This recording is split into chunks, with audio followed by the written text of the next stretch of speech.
Hello, everybody. Welcome to today's Business Spotlight. I'm your host, Todd Rodden. I'm a certified executive and business coach. I own Aspire Action Coach based here in Southwest Ohio. We're thrilled to have you join us on the series. Again, we encourage you to hit subscribe if you haven't already, so you can receive future messages like the excellent one you're going to hear today from Steve Farfsing. Steve is the CEO and Chief AI Strategist of ProspectStream. They're a software firm that is really kind of taking sales process management to the next level, which I think all of us business owners would like to get our sales to the next level. So pay attention, take close notes here. So without further ado, Steve Farsing, ProspectStream, welcome to the Spotlight series. If you could take a second, introduce yourself, a little bit about your background, and why sales software. Yeah, cool. Well, thanks for inviting me, Todd. You have a great program, and I'm excited to be here. Uh, you know, Probably like all of us, I've had a mixed bag of experiences in life, but the one consistent thing is I'm a sales nerd. I have read tons of books and used to be a trainer for Sandler, certified in solution selling. If you know Michael Bosworth, who wrote Solution Selling, has become a friend of mine. We talk all the time about sales. He's retired, but he likes to debate. Uh, and I used to own a business. We were an outsourced sales organization, kind of hired guns, working with IT companies.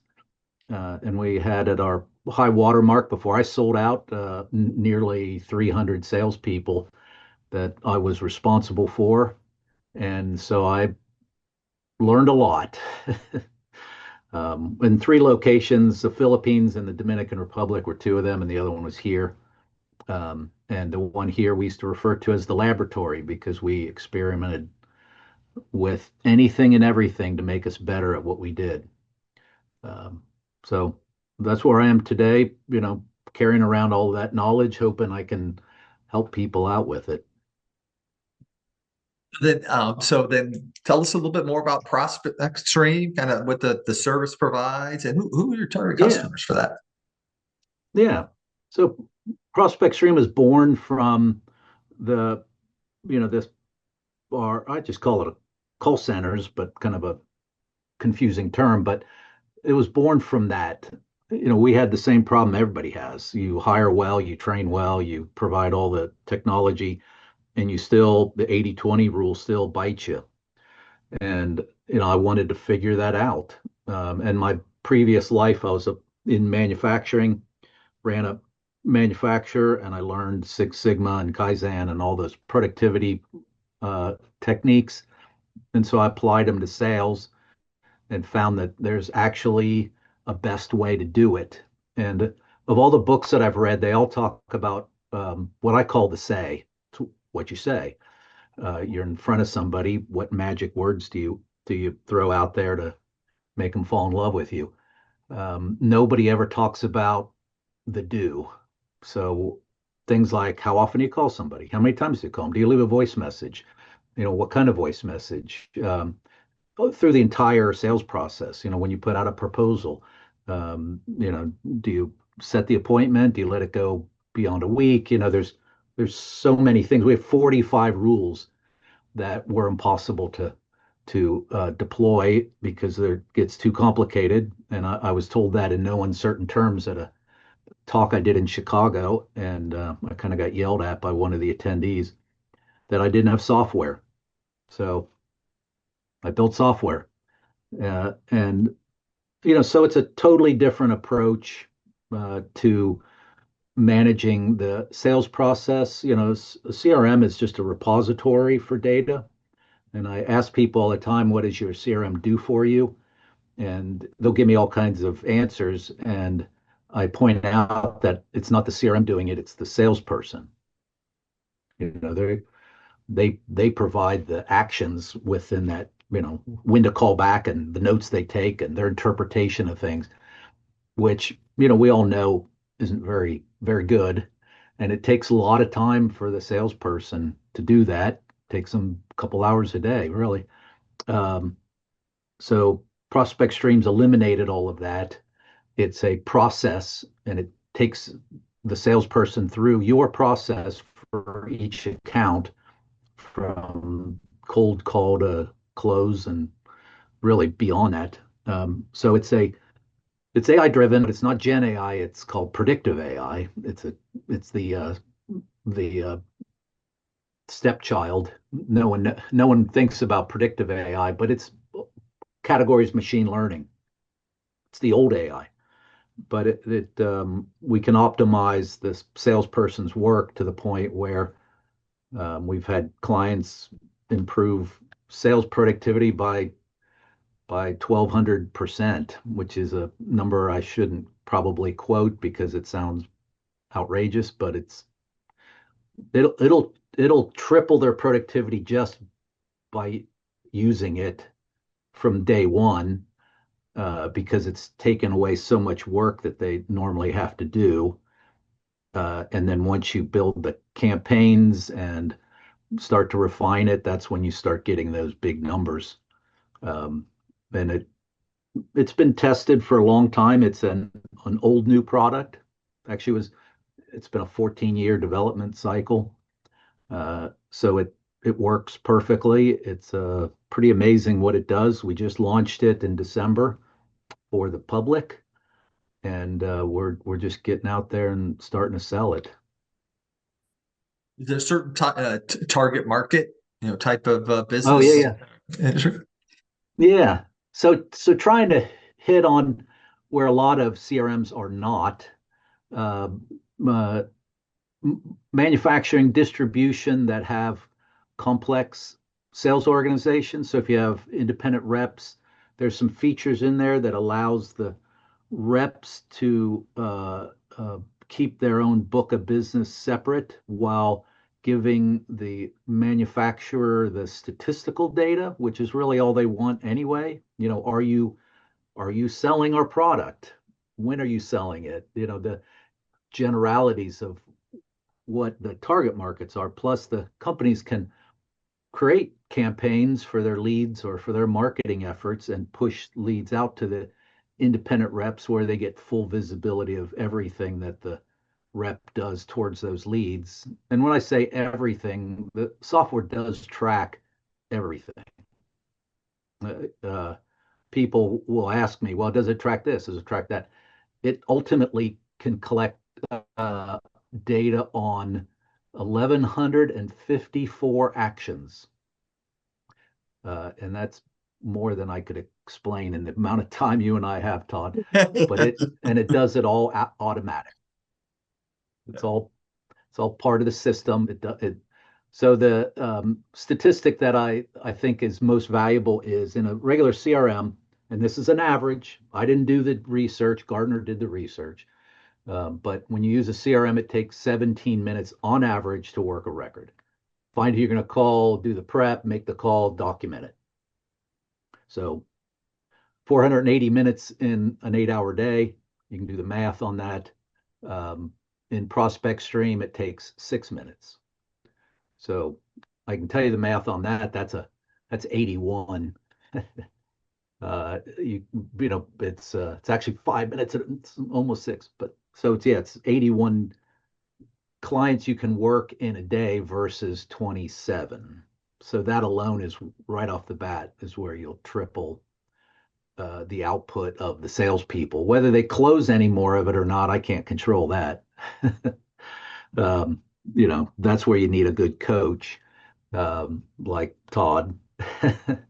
But they'll get a lot more work done, and then as you put all your sales process in the system, and it manages to the stages, the outcomes, the questions, the guidance, everything gets put into campaigns. You can have as many campaigns as you want. The system manages it it gives them their sales plan each and every day. Who to call, when to call them, what to talk about, and then it tracks the work that they're doing, so you can see that the work's being done. And it's not that managers today don't have visibility into their sales pipeline. Sure, there's tons of stuff to look at, but they don't have pipeline truth. It because it's manually put in by people that might not have the time, might not have the memory, because they oftentimes will do it later, where this forces a discipline, so you do it right then because it's so quick and easy. Uh, so this gives absolute truth because the salesperson not only doesn't enter it, but they can't even go back and edit it. So it is exactly what happened each and every time. So, uh, yeah, I got off answering your question, didn't I?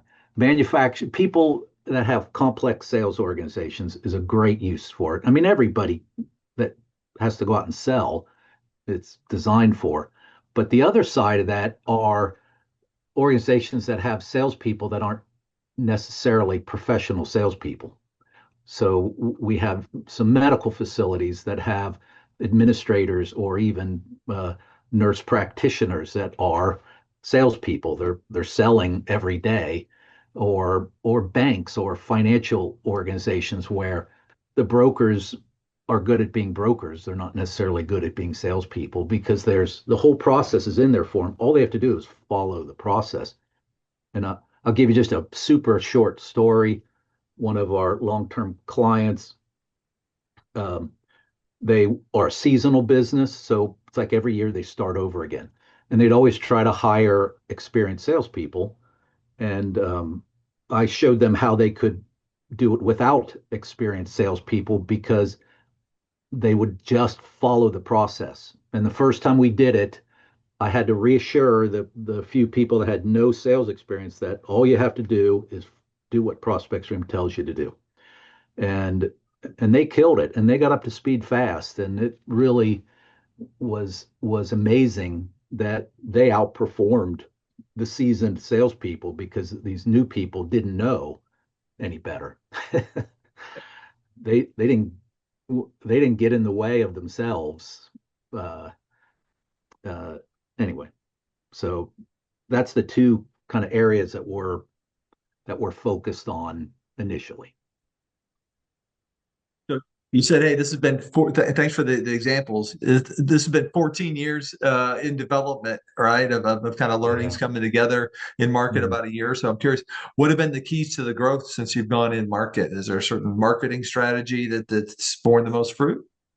Um, yeah, I mean, we're fairly stealth, so we don't do a lot of marketing. Our website's fairly limited in its content. Uh, really the best for us right now is networking. Uh, we're members of a few groups, like an organization called H7, uh, and then um, spreading from there. So, LinkedIn is a primary source and H7 and a few other smaller networking groups, and then picking up the phone and talking to people. I was talking to a president of a manufacturing company earlier this week, and it was pretty hilarious because I did a quick demo for him, and it's such a simple interface for the users that that demo only takes 3 minutes. Uh, and so I went through it, and at the end he goes, "Have you showed this to other people?" It was the strangest response. Have I shown it to other people? He was so excited about it. He was like, "We gotta tell people about this." Like, relax, we're gonna get there. But that's kind of it. It's one at a time right now. I look forward to having more mass marketing, but uh, because it's so new and the message is something they've not heard before, uh, we're trying to really perfect it before we um, jump out there. Plus, we're a fairly new company, so honestly, I don't have the onboarding resources yet. If we really hit a bunch of accounts quickly, we'd go underwater pretty fast.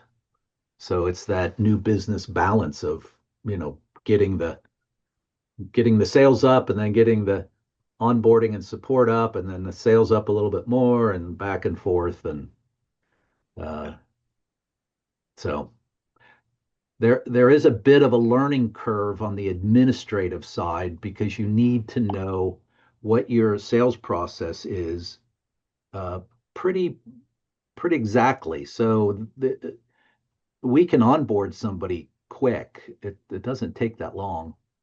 Training salespeople takes 45 minutes, uh, and they're fully trained. Uh, and then admins, if they have all that data, which I don't know that I've ever met anybody that does, we could do it in a week. But in reality, it takes like 6 weeks to fully onboard somebody because they typically need help Yeah. figuring out all those things. Yeah. So for many, that being that precise on what their sales process is probably an area of opportunity. Right? Yes. Yeah. I mean, I'd like to say that ProspectStream does it all. And we have a lot of really wonderful stories of companies uh, really turning their sales around. Uh, but a lot of it has to do with the fact that it just kind of forces you to think about and getting everybody pulling in the same direction. There's something good that your senior salespeople are doing that everybody should be doing. Do they want to share it? Most of them will. Uh, so that can be contained in the software. What are they doing? Because this is going to guide them step by step. And I'll give you an example. One of the, I think it's rule number one. um, when you're trying to get somebody on the phone, call them every 3 days. Now, it might sound simple, but tell a salesperson to manage that in a CRM. And if you're any good at a salesperson at all, you're working, uh, dozens, if not, 100 plus prospects and trying to keep them, we call it contact cycle. There's a lot more to it than just the 3 day rule. But it's hard. We did it without software for a number of years, and it's hard to do that, just that one single rule. But we have statistically mapped that out. Oh, I couldn't even tell you how many times. Xavier University graduate program provided us software and some students to do statistical analysis. We had 3.5 million sales interactions recorded, and they helped us do the analytics on it several times. And you can plot it in a bell curve. It's a wonderful, simple way to look at it, where on either side is calling every day, calling once a week, and in the middle is 3 days. And that's where part of where you get so much additional productivity beyond what I mentioned about time per record. So just getting on 3 days, that'll increase your connection rate by more than 350%. I mean, it's a little bit of magic. And oftentimes that's what those senior sales reps have kind of stumbled on. Yeah. Those little tricks, are their kind of their secret sauce. Yeah. Uh, well, we're making it available to all the reps and helping them to stay on course with all that work. And those that don't, they're free to do whatever they want in the software. They can work their databases, they can do their work any way they want. But we're going to record it all. We're going to and it's data, it's not notes. It's all statistical data that we can analyze, run our AI against it and give productivity reports. And that allows the company or a good coach to look at it and go, okay, here's what I need to do with each salesperson to boost their productivity. It's really pretty amazing Mhm. what it all So can do. I mean, once you have the data, yeah. you're golden. So, Go so ahead. you mentioned kind of juggling growth and but having the support resources. Any other particular challenges that you and the team have in front of you? Money. Oh, just that. Yeah, investing in growth. Yeah. Being a startup, we raised a fair amount of money, but it was all for product development. Uh, for a user, it appears to be a very simple piece of software. Uh, how it works in the background, it's a very complex piece of software. So it was expensive to build. I built it 4 times, and each time it got more and more complex. Just the AI alone, we had to get the help of uh, Dr. Cohen. He's probably the most brilliant mind in predictive AI and what's also called fuzzy logic. And he's been our guide. He's been our Sherpa, teaching us, and he does things like his AI can look at a X-ray of a woman's breast looking for breast cancer, and it can predict whether you're going to get breast cancer um, at a 3 times higher rate than the best doctor can do. So that's the kind of stuff he works on every day, and that's predictive AI. That's and and the it's not the generative AI, Gen AI that we all use with Chat GPT or Gronk or any of those. Totally different. So So kind of building upon that, what's your vision long term, right? You're still kind of startup phase, right? But if you think down the road, I don't know, 5, 10 years, uh, what's your dream for where the business gets to? um, yeah, we're going to be a unicorn. The measurement is like $1 billion in under 10 years, something like that. We have a 7-year roadmap to achieve that. But what I'm excited about is, as I said before, once you have the data, the things you can do are amazing. And to me, I want to get to as quick as possible. And I think that University of Cincinnati is going to help us do this. But we have a design for a forecasting tool. And on the forecasting side, what it'll be able to look at to forecast sales, it will their estimates are that will be more than 90% accurate, which blows my mind. I've created enough sales forecasts. You've probably created enough sales forecasts. I mean, it's smoke and mirrors. Flip a Uh, coin, man. exactly. Exactly. But once you've used software through a couple sales cycles, it'll start being able to predict, and it looks at your list of contacts, and the level qualification, and it the idea of whether a salesperson uses their software or not. A huge problem with CRMs is adoption. Well, we have 100% adoption. Why is that? Because it helps the salesperson. It helps make them more money. It doesn't waste their time. It doesn't require more work from them. It actually requires less work. Um, and as we start to push into forecasting, um, it will forecast every single day. It's not something that you do once a quarter. You can run it once a week if you want. But what's the coolest part about it is, so it creates this detailed forecast, and it is literally day over day. Okay, today we're going to be here, tomorrow we're going to be there, and the next day, next day. But it also, in reverse, will create the exact plan to implement your forecast day by day. I mean, it'll literally tell everybody what they need to do each and every hour of the day. And and in doing so, you now can take what they accomplished and compare it against forecast, because the forecast created the optimal path, and now we have our working path that they're executing on that is the real thing. And you can start to compare it and you can make adjustments. Some a rep needs better prospects, more prospects. Another rep, they're moving from, say, the introductory stage into the assessment stage. They're not converting enough.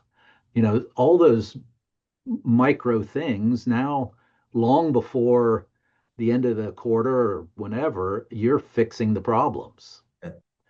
That's what I'm excited about. That's when, we change sales.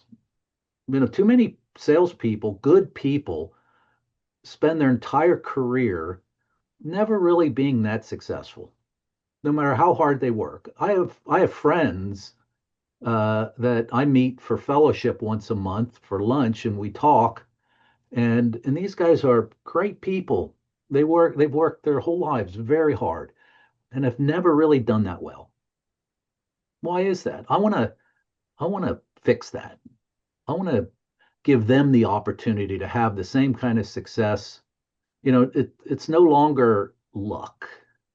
I had a young sales guy that came to work for me, and within the first month, he landed a giant account. So, of course, everybody in the company thought he could do that over and over again. He never did it again. As a matter of fact, he eventually got fired because he thought that it was that easy. I mean, he lucked into it. It's right place, right time. Heck, if I remember correctly, it was like a friend of his dad's or something. You know, the company benefited because it was a long-term client, but that kid didn't. I mean, he failed as a salesperson. I don't want that. Good. You I want, see your mission kind of from your heart there. So, Steve, you've got a wealth of leadership experience. Obviously, hey, you got your startup here now, but prior significant leadership experience. I'm curious. As you look back, what have been your keys to success, or maybe another way to frame it is, what do you wish you knew then that you know now? yeah, um, fire fast. I do not fire fast. I give people so many chances. And ProspectStream helps with that. You know, you'll see who isn't going to, who's coachable and who's not. But yeah, fire fast is one of my biggest ongoing. I still do it. Um, uh, yeah. Um, when I was young, I was a micromanager, and that's really not helpful. And then probably the kind of the secret thing that we all will do that is counterproductive is um, coach or manage on one-off events.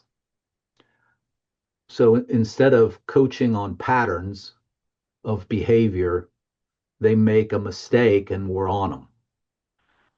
I mean, that is so counterproductive. My sales team here, there were about 75 salespeople, and they knew that if I came walking through their area at a fairly fast pace, apparently, that they knew somebody was in trouble. And that's the way they interpreted because I could monitor calls from my office. So I would, and it would tell me when somebody was on the phone. So I had all these lights, and I could just pick one and listen to their conversation. And then I wanted to just go debrief. I mean, that's what I would call it.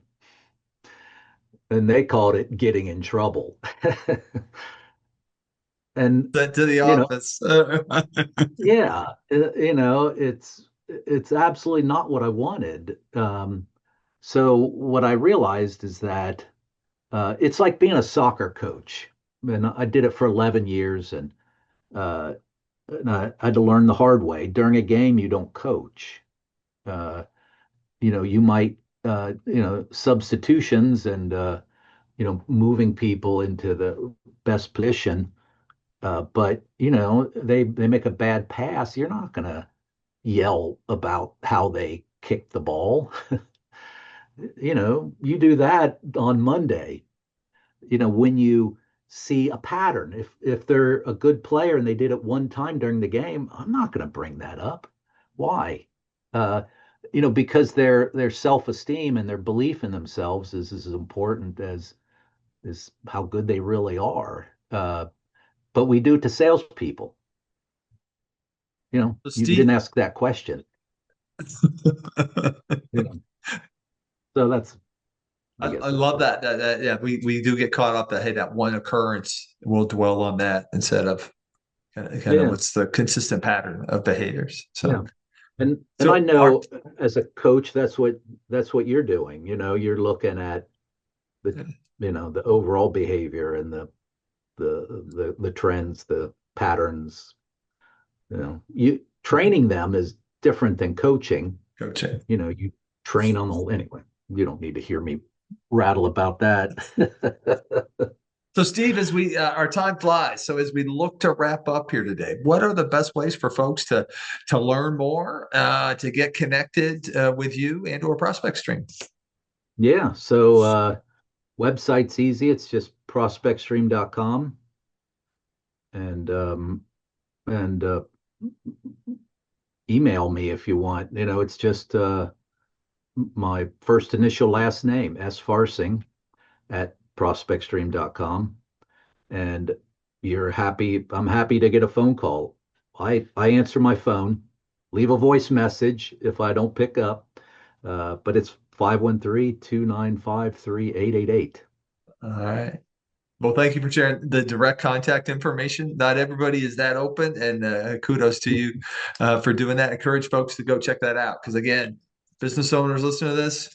You got sales teams. Everyone, one of their goals is to raise the level of performance with their sales teams, and so better tools or better process, better data and insights are foundational to that. So Steve, Yeah. as we wrap up, I'm curious, what are you inspired by today?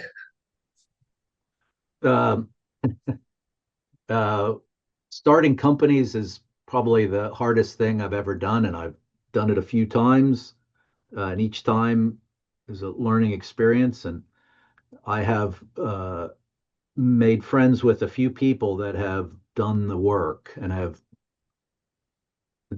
two of the unicorns from Cincinnati. I know the founders, and whenever I run into difficult times, which is a lot, I reflect on the things they've told me, and one of them I actually will give him a call, and I lovingly call him my therapist. The things he did to grow his company were over the top. I mean, he's an amazing guy. Yeah, I'm inspired by them all the time. And really, any entrepreneur inspires me. I mean, to be an entrepreneur is like like you, Todd. You're one of them. You're one of those crazy entrepreneurs. Yeah. And I meant to say this a little earlier, but one of the mistakes that I made a lot when I was younger is I never hired a coach. And as I got older, I realized the importance of people like you because you have a different perspective and a different set of experiences, and the value is immeasurable. Well, thank you for that, Steve. Appreciate that. So Yeah. great insights, great learning. So again, Yeah. for our viewers, we're thrilled to have you join us. Again, thank you, Steve Farfsing, ProspectStream, for joining us today on the Spotlight series. Thanks for having me, Todd. Sure thing. This was And fun. our viewers, again, go check him out. He gave you contact information. All that's in the show notes. Go learn more. I know a lot of you listening, you want more sales. So this is a great path to help you on that journey. So again, reminder, if you haven't already, hit subscribe so you can receive future messages like you heard here. And we greatly appreciate it when you hit the like button. That helps us feed the algorithms and to help share the message even more. So again, thanks a lot, Steve. And to all of you, you all have a terrific day. Thank you.